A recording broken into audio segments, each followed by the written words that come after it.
En nous disant, quand même, ça, c'est une avancée, non En nous disant que l'État prenait en charge les frais bancaires. Le mois passé, l'État s'est désengagé. Et il y a eu beaucoup de tohu-bohu dans certaines agences. Donc il fallait soustraire un petit quelque chose. Quelqu'un qui gagne 40 000 et vous le retirez 3% de frais bancaires à la fin du mois. Comment voulez-vous qu'il ne se fâche pas? Parce qu'avec ces 40 000, il est obligé de rentrer chez lui à pied. Il ne peut même pas scolariser un enfant. Mais déjà, il prend son argent en toute quiétude. Hein? Il n'y a pas quelqu'un qui... Est-ce que le problème... Il n'y a pas de liste fictive. Il n'y a pas quelqu'un qui vient prendre l'argent en son nom. Attendez. S'il faut faire 12 ans juste pour organiser la paye via le circuit bancaire, moi, je trouve que c'est catastrophique. Ça peut se faire en 2 ans. Mais les 10 autres années, vous les investissez en amélioration des conditions de vie de ces personnes, les conditions salariales. Est-ce que vous savez qu'au Gabon, pour ne pas aller très loin, j'étais à Libreville il n'y a pas longtemps, un élève de 6e primaire reçoit une bourse. Je dis bien au Gabon, pour ne pas parler de l'Europe. En 6e primaire, les enfants reçoivent leur bourse. On l'a vu ici en RDC aussi, 2 ou 3 fois comme ça, le gouvernement congolais octroyait les bourses à... Vous savez compter, donc vous avez dit 2 ou 3 fois. Moi, je vous parle de la régularité. C'était inscrit dans un budget.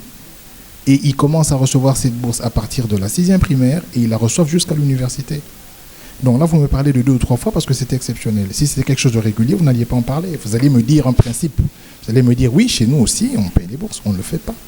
Donc, nous avons un long chemin à faire. Et nous disons à nos amis de la majorité, du moins pour ceux qui sont en train de raconter au président de la République, ses conseillers, que le travail est bien fait. Mobutu, on lui a dit la même chose. On lui disait que tout allait bien alors qu'il y avait une fracture sociale. Il était complètement déconnecté de la réalité de tous les jours. Mais il y avait encore des personnes véreuses autour de lui qui lui racontaient que tout allait bien. Il est temps que les vrais patriotes, on peut en retrouver du côté de la majorité. Moi, je ne suis pas en train de dire que ceux qui sont dans la majorité n'aiment pas ce pays. Mais pour ceux, du moins, qui sont patriotes, il est temps qu'ils tapent du poing sur la table et qu'ils disent la vérité au chef de l'État. La vérité serait laquelle? Le départ du chef de l'État ou bien que le chef de l'État tente sa main, ce qu'il est en train de faire avec la formation du gouvernement de cohésion nationale pour travailler avec les opposants? Non, il y a plusieurs vérités. La première vérité, c'est de répondre positivement à l'appel des partenaires et à l'appel de l'opposition, de laisser le jeu démocratique continuer avec des règles de base qui ont été définies depuis 2011. Donc de ne plus chipoter aux articles qui fâchent. Ça va ramener la paix sociale. Ça, c'est la première vérité. La deuxième vérité, c'est de dire au chef de l'État, oui, nous avons fait certaines choses, mais en termes de bilan, il nous reste 2 ans. Nous devons accélérer le processus d'amélioration des conditions sociales.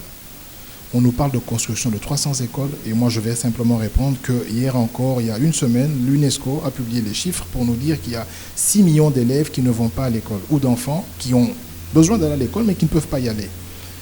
Pendant les 2 ans, si on peut ramener ce chiffre à 1 million, à 2 millions, à 3 millions, pourquoi pas? Dire au chef de l'État, investissons-nous dans les vrais problèmes de société et arrêtons le verbiage. Il faut dire la vérité au chef de l'État. Aujourd'hui, si Kabila laisse le pouvoir, nous n'allons pas retenir le boulevard. Mobutu a fait plus grand. Vous avez déjà vu un pont comme le pont Maréchal en Afrique centrale? Il n'y en a pas. Ou un palais du peuple? Il n'y en a pas. Les gens oublient. Monsieur Jean-Jacques, je suis personnellement les coordonnateurs du Forum sur le droit humain en République démocratique du Congo. C'est une structure qui se trouve presque dans chaque pays. Mais Paul Sampou est les coordonnateurs pour la cellule RDC qui dit qu'il y a au moins 50 pays africains qui se préparent pour les élections, mais les plus catastrophiques sont les 3 pays, et il a cité la République démocratique du Congo en 2016. Pouvez-vous analyser les discours tenus par cet acteur de droits de l'homme en RDC? Oui, c'est-à-dire que je respecte l'analyse qu'il a faite et je pense qu'elle est... C'est son analyse à lui en tout cas. Non, c'est une analyse qui est pertinente, mais il faut voir aussi la position géostratégique de notre pays.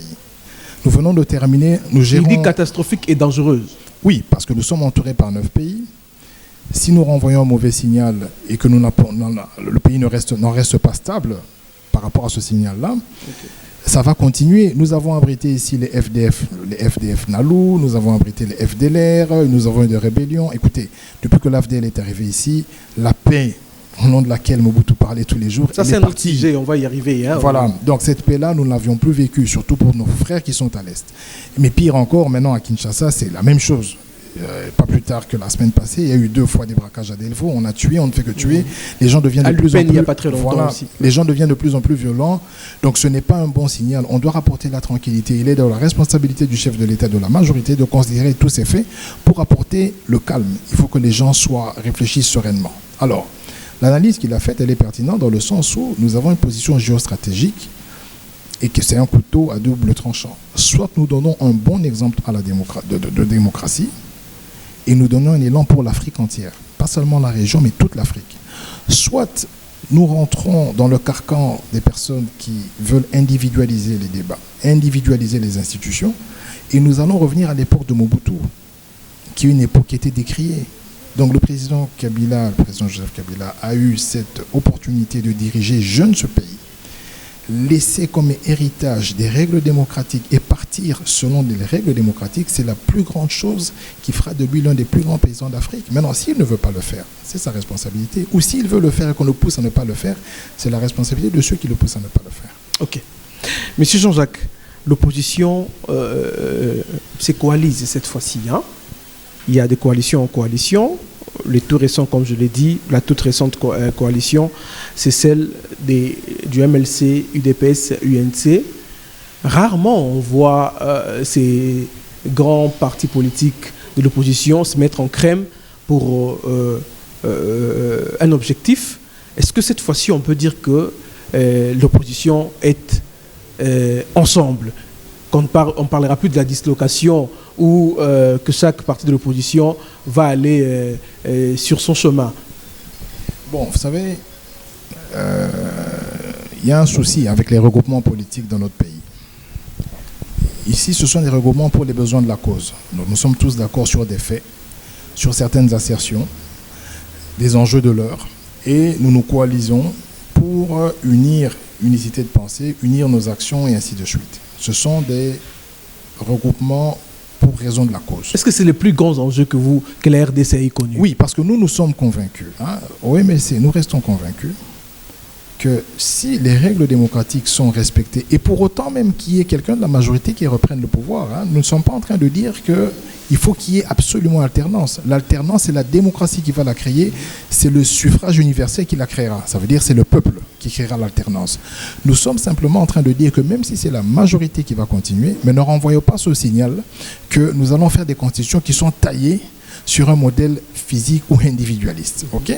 Donc, nous sommes tous d'accord sur cette question et nous militons pour conscientiser, appeler nos amis de la majorité à ne pas franchir ce Rubicon, on part d'un point de vue éthique et responsable, de telle sorte que le pays soit et reste stable. Je le dis parce que autour de ces rencontres, on a peur que certaines figures de la majorité présidentielle tombent dans le piège Ewanga, de par les discours ou de par l'analyse des faits politiques. Peut-être qu'on voudra risquer, plutôt lâcher une phrase qui ne va pas enchanter la majorité présidentielle et que l'auteur de ces discours va subir les mêmes sorts que Bertrand Ewanga, qui est de l'opposition. Et ça fait peur à certains membres de l'opposition de tenir des discours comme ça. Voilà. Bon, jusqu'à preuve du contraire, en ce qui me concerne, je ne connais pas la teneur des propos de M. Ewanga. Je ne suis pas son avocat. Vous avez suivi comme le média ont relayé. Tout en restant très solidaire avec lui, parce qu'il est de l'UNC, il est de l'opposition, et je pense que nous partageons le même idéal pour cette question-là. Donc je suis très très solidaire. Il y a un problème. Ça fait à peu près 20 ans que dans notre pays, on a jugé où on a évalué un politicien dans sa capacité ou dans la véhémence de ses propos, de son agitation communicationnelle. Ça veut dire quelqu'un qui arrive, qui crie, qui insulte, qui fait... C'est le meilleur opposant. Contrairement à ce que vous faites. Hein? Alors, parce qu'il faut le dire que si c'était un autre opposant sur le plateau, ça serait la chaleur, ça serait l'engouement. Et jusqu'au point où les gens ont commencé à appréhender que ceux qui sont mous comme nous, c'est-à-dire qui ne crions pas, qui n'insultons pas, nous sommes du pouvoir. Non. En fait, on doit arrêter ça. Parce que même au niveau de l'opposition... Vous vous cachez derrière cette assertion, parce que le MLC est accusé. Hein. Mais c'est ce que je vous explique. S'il y a un parti qui est indexé et qui flirte avec la majorité présidentielle la nuit, c'est le MLC. Oui, ce sont des accusations un peu plus gratuites, mais ce que je vous explique, c'est quoi? Mais ça s'explique, non? Parce que chaque fois que certains grands visages de l'opposition du MLC quittent, et c'est pour aller travailler dans un parti qui, quand même, fait semblant de ne pas être dans l'opposition, mais qui flirte la nuit avec l'opposition. Je ne voudrais pas ici citer le nom des gens. Ne confondez pas les entreprises individuelles, c'est-à-dire quelqu'un qui quitte le parti et qui choisit son bord politique, avec la philosophie du parti ou bien l'éthique ou l'idéologie du parti. Je suis chargé de l'idéologie, je vous explique que par rapport à la confiance que le parti m'a donnée, je milite à ce que la vie politique puisse changer dans ce pays. L'opposition n'est pas une blanchisserie. L'opposition n'a pas de formule incantatoire du genre, parce que nous sommes opposants, si on prend le pouvoir, les choses vont aller mieux en une année. Nous avons un pays qui a 2 345 000 km². Nous avons beaucoup de problèmes. Et je pense qu'il faut beaucoup de stratégies, il faut beaucoup d'études et des plans rigoureux et chiffrés pour obtenir des résultats. Donc je ne suis pas de cette opposition-là qui va prétendre que parce que la majorité a une gestion qui est catastrophique et tout ça, que c'est l'opposition qui va faire mieux de manière incantatoire, de manière divine. Non, c'est-à-dire qu'il faut apporter des chiffres, il faut apporter des stratégies, des politiques, il faut les défendre et les appliquer. Ça, c'est déjà un fait. Donc, en tant que chargé de l'idéologie, je continue à dire que ce soit mes frères qui sont, enfin, mes collègues qui sont MLC, que ce soit mes confrères d'autres partis de l'opposition et même ceux de la majorité, c'est que dans les deux camps, nous devons apporter une autre dimension politique. C'est trop facile de venir insulter le chef de l'État. Je peux le faire. C'est trop facile d'insulter son Excellence le Premier ministre. On peut le faire. Est-ce que c'est important? Ce que les gens attendent, et même lorsqu'on parle de l'alternance, ce sont des solutions. Donc si la majorité qui est dans l'incapacité, qui est incompétente, a failli à sa mission, nous devons nous préparer avec des propositions contraires pour relever le défi. Il ne suffit pas de critiquer, mais il faut avoir dans son box, il faut avoir en back-office des solutions alternatives pour améliorer la situation. Et nous, le MLC, nous sommes sur ces solutions. Maintenant, on nous perçoive comme un parti qui se ramollit parce que nous ne sommes pas sur la scène publique en train d'insulter et d'injurier. C'est de la démocratie, nous respectons, mais nous allons continuer à faire réfléchir les gens parce que ça fait 24 ans que la démocratie existe dans ce pays, depuis 1990, le 24 avril, et que les gens ont crié, vous vous rappelez à l'époque de Mobutu à la conférence nationale. Pourquoi on connaissait les politiciens?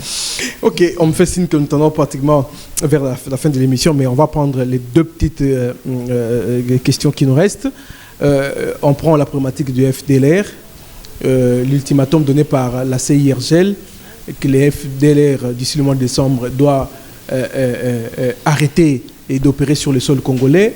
Vous êtes du MLC, parti de l'opposition, mais il y a également un problème qui se crée là-dedans. Il s'agit d'une politique de 2 poids 2 mesures, parce que ce n'est pas de la manière qu'on traite les FDLR qu'on a traité les M23.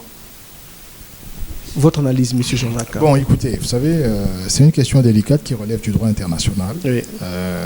Il est stipulé dans la Charte des Nations Unies qu'on ne peut pas rapatrier une personne s'il y a des craintes justifiables et raisonnables de penser que ça portera atteinte à sa sécurité ou à sa vie. Donc là, nous sommes co-signataires de cette charte, et je crois que c'est ce qui nous bloque par rapport au rapatriement forcé de ces FDLR. Je ne sais pas vous dire si c'est un traitement qui est beaucoup plus favorable que celui du M23. Moi, ce que je sais vous dire, c'est que les FDLR ont opéré chez nous, le M23 et tous les groupes armés opèrent ou ont opéré chez nous par faute d'organisation de notre armée. Il est de notre devoir, il est de la fonction régalienne de l'État d'assurer la sécurité des personnes et de leurs biens. Oui. Donc, en présence d'une armée forte et organisée, de tels groupes ne devraient pas exister. Ceci est un appel aussi lancé, et je crois que les FARDC n'ont plus à avoir ce genre de discussion.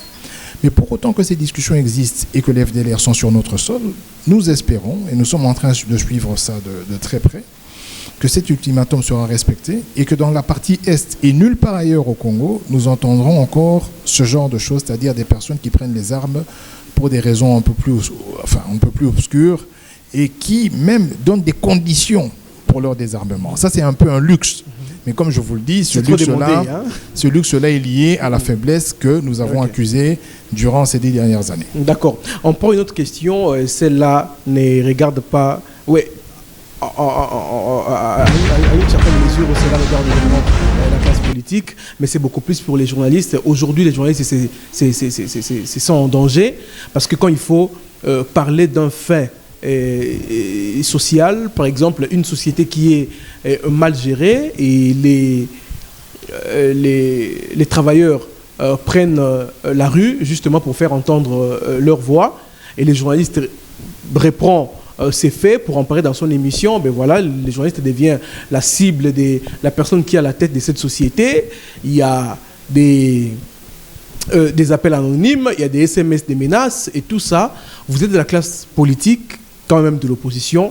Mais ce serait quoi la démarche à suivre, monsieur Jean-Jacques? Je ne vous prends pas une fois de plus comme porte-parole du gouvernement, mais je crois qu'en tant qu'analyste politique et acteur politique, vous avez quand même un avis à émettre. Bon, je pense que les grèves, les mouvements sociaux au sein des entreprises sont des choses permises et consacrées dans notre Constitution. Donc ça, c'est même le droit de travail les autorise, le droit du travail congolais. Un journaliste qui fait l'objet des menaces avec des numéros identifiés et des menaces ciblées, parce qu'il en a repris dans son émission, a l'obligation de contacter la police, d'aller se prendre auprès de la police pour qu'une enquête soit faite avec les services judiciaires pour que la personne qui profère ces menaces, ce qui est interdit dans notre code pénal, puisse être poursuivie. Okay. Maintenant, ça c'est un schéma classique et théorique. Il faut voir dans les faits si la personne sera poursuivie ou pas. Mais au-delà de toutes ces choses, la liberté d'expression, la sécurité, on ne doit pas blaguer avec la vie des gens. Vous savez, tuer, c'est facile. Mais est-ce qu'on ne sait pas régler les problèmes autrement? Est-ce qu'il faille faire disparaître les gens pour avoir raison ou pour cacher une vérité? Donc la vie, elle est sacrée.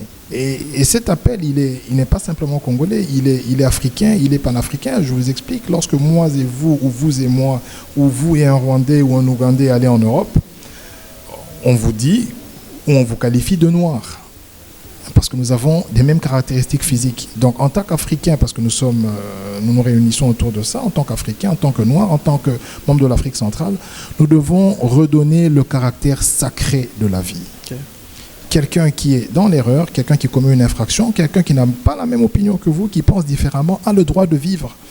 Ne pas penser comme vous ou ne pas réfléchir comme vous n'est pas un acte de décès. Il ne signe pas un acte de décès. Ce n'est pas suicidaire que de ne pas penser comme vous. Donc, nous devons cultiver cette manière de vivre.